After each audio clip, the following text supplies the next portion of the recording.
Walikituma chombo hiki juu ya anga. Hakika hakikuwa binadamu, lakini kilibeba siri kubwa za Satani.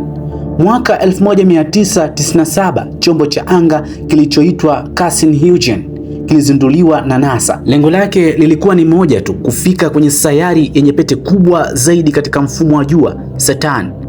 Lakini safari hii ilikuwa ndefu, mamilioni kilomita gizani, mbali na dunia.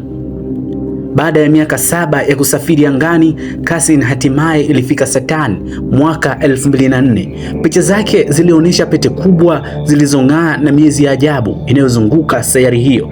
Lakini ugunduzi uliowashangaza wanasayansi ulitokea kwenye mwezi wa barafu unaoitwa Enceladus. Kutoka chini ya barafu, chemichemi kubwa za maji zilikuwa zikilipuka kwenda angani, zikionyesha uwezekano wa bahari iliyofichwa chini yake. Baada ya miaka 20 ya uchunguzi, mwaka 2017 Cassini ilimaliza safari yake kwa kujitosa ndani ya Saturn.